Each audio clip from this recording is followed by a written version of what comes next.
करवा चौथ इस साल 20 अक्टूबर को पड़ रही है। सभी के मन में ये सवाल उठता ही रहता है कि करवा चौथ में क्या क्या सामग्री होनी चाहिए, इसकी पूजा किस प्रकार करनी चाहिए, इसकी विधि क्या होनी चाहिए।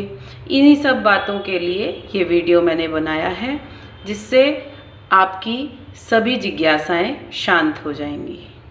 नमस्कार दोस्तों, स्वागत है आपका जिज्ञासा की दुनिया में।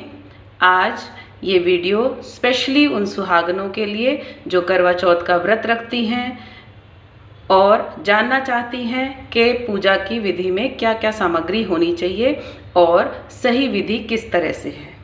देखिए, प्रांत के अनुसार तो सब जगह अलग अलग विधियां होती हैं, लेकिन एक जो कॉमन जनरली यूज़ होने वाली, जो चाहे वो किसी भी शहर में रहते हों, जो सब लोग पूजा विधि इस्तेमाल होती है, पूजा विधि होती है, उसका ही मैं यहाँ पे एक छोटा सा वर्णन कर रही हूँ। और ये करवा चौथ से पहले मैंने वीडियो शूट करा है, तो इसलिए एक तरह से मेरा भी ये रिवीजन सा हो रहा है, क्योंकि साल में एक बार ये व्रत होता है। तो आज भी इतने साल हो गए शादी के, लेकिन फिर भी मैं करवा चौथ से पहले अपनी मम्मी से, चाहे मेरी सासू माँ हो, चाहे मेरी बायोलॉजिकल मदर हो, मैं उनसे ज़रूर पूछती हूँ एक बार कि कहीं कोई कमी ना रह जाए। लेकिन इस बार आप लोगों के लिए मैंने जो ये वीडियो शूट करा है, तो एक तरह से मेरा भी रिवीजन अपने आप हो गया है। तो आइए देखते हैं इस पूजा के लिए आपको क्या क्या सामग्री की आवश्यकता होती है। देखिए, मैंने सब एकत्रित कर रखा है। सबसे पहले तो ये तस्वीर, जो कि बाजार में करवा चौथ से पहले आसानी से उपलब्ध होती है, करवा चौथ माता के ये कैलेंडर जिसे बोला जाता है, इस तरह का होता है। आपको ये लेना है। एक करवा लेना है इस तरह का, जिसमें टूटी होनी चाहिए आगे जल देने के लिए। एक सादा लोटा, जैसा भी आपके घर में हो, तांबे का, स्टील का या पीतल का, ठीक है। और कलावा, रोली, फूल, घी का दिया, चावल, लाल कपड़ा, फल और कुछ मीठा। आपको एक चौकी चाहिएगी, उसके ऊपर लाल कपड़ा बिछाने के लिए चाहिएगा। बस यही सामग्री चाहिए होती है। और जो बायना आपने निकालना है, चाहे आपने जिसको भी देना हो, अपनी सास को देना हो या ससुराल पक्ष के किसी भी बड़ी, अपने से बड़ी रिश्ते में लगती हुई जो लेडीज़ होती हैं, उनको दिया जाता है बायना, या आप मंदिर में दे के आते हो, तो आप वो बायने का सामान भी तैयार रखें और साथ में एक खांड का करवा भी। तो आगे मैं आपको दिखाती हूँ। पहले मैं इस कैलेंडर को अच्छे से लगा लूँ माता, करवा चौथ माता के, फिर मैं आपको आगे की विधि बताती हूँ।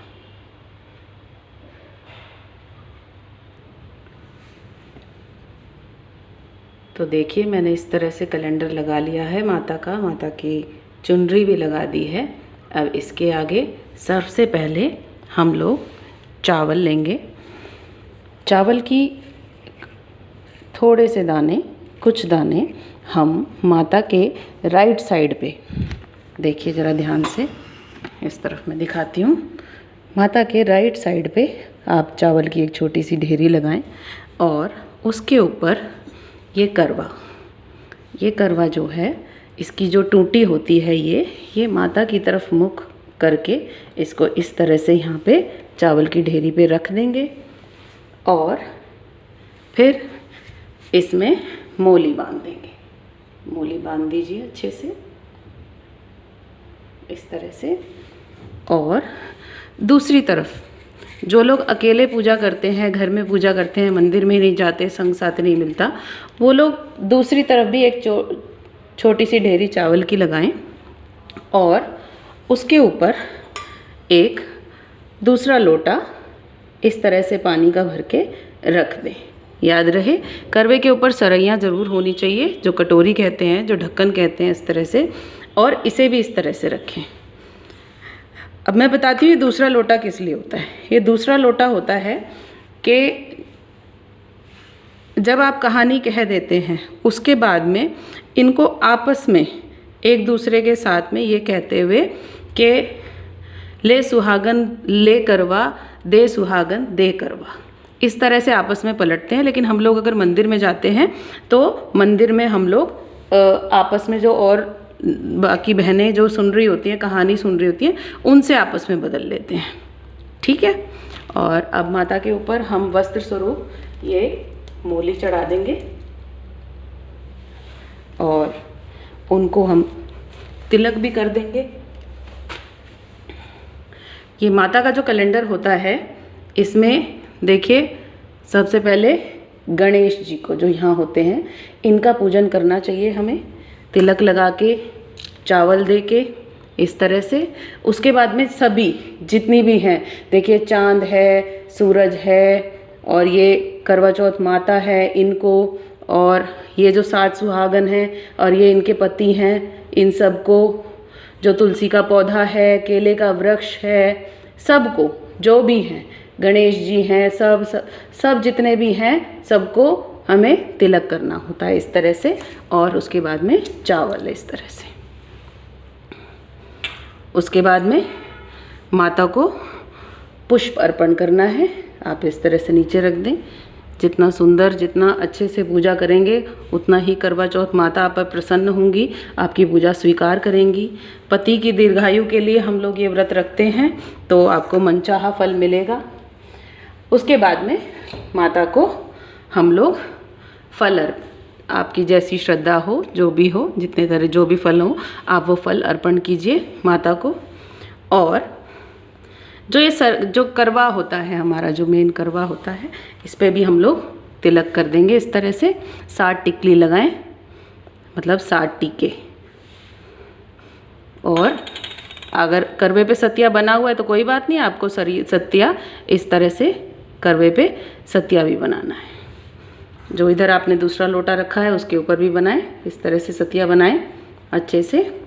और इस करवे के पे भी आप मूली ज़रूर बांधें।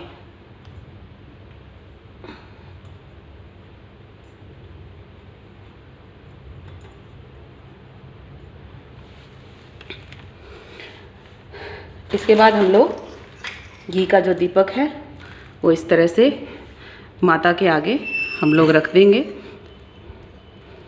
ये प्रज्वलित करेंगे हम जब कहानी शुरू होने वाली होगी तब।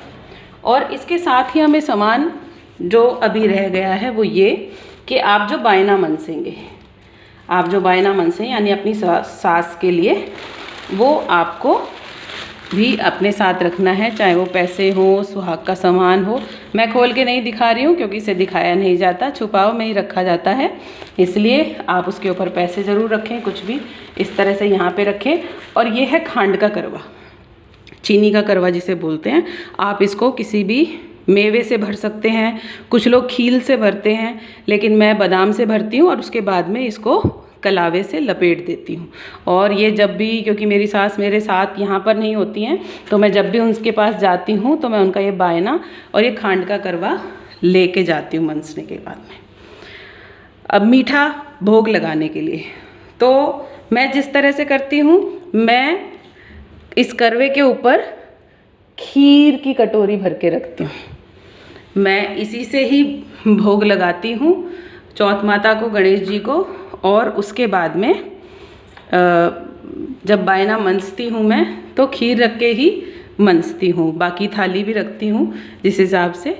तो आपका सबका अपना अपना नियम है, जिस तरह से आप लोग करते हो, आपकी प्रांत के अनुसार, आपकी सास ने जिस तरह से बताया वो करें। लेकिन हाँ, पूजा विधि में जो इस्तेमाल होता है वो सारी चीज़ें मैंने आपको दिखा दी हैं, इस तरह से बने हैं। इतनी पूजन के बाद में, जोत प्रज्वलित करने के बाद में कहानी कहा जाती है। करवा चौथ की कहानी ज़रूर कही जाती है, और करवा चौथ की कहानी अकेले नहीं कही जाती, साथ में गणेश जी की कहानी भी ज़रूर कही जाती है। तो वो कहानी के लिए भी मैं अगला वीडियो मेरा उसी के लिए बनेगा, उसमें आप कथा जाके देख सकते हैं। करवा चौथ की कहानी के साथ साथ एक गणेश जी की कहानी भी। लेकिन मैं इसकी पूजा विधि आगे बता दूं। जब आप कहानी कहते हैं उस टाइम पे आपको चावल के दाने, चावल के दाने जो हैं वो हाथ में रखने हैं आपको। और जब आप कहानी कह देते हैं तो कुछ दाने चावल के आपको अपने करवे के अंदर डाल देने होते हैं और कुछ जो दूसरा लोटा है इसके अंदर भी डालने होते हैं।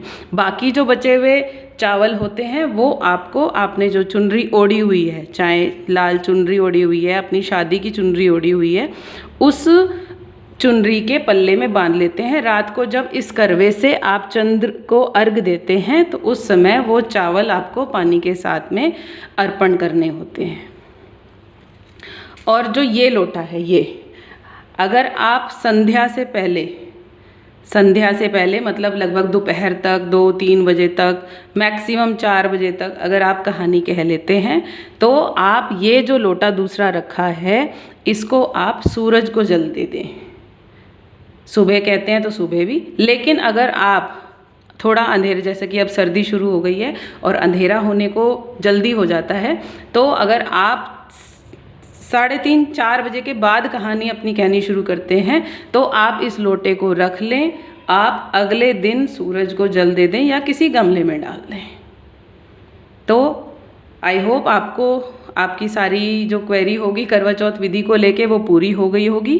तो आप लोग जितना हो सके उतना फॉलो करें इसको, और जिन लोगों ने अब तक सब्सक्राइब ना किया हो वो प्लीज़ सब्सक्राइब कीजिए और ज़्यादा से ज़्यादा शेयर कीजिए इस वीडियो को। जो लोग करवा चौथ का व्रत रखते हैं, जिनको पूजा विधि के बारे में थोड़ी सी कन्फ्यूजन रहती है उसके लिए।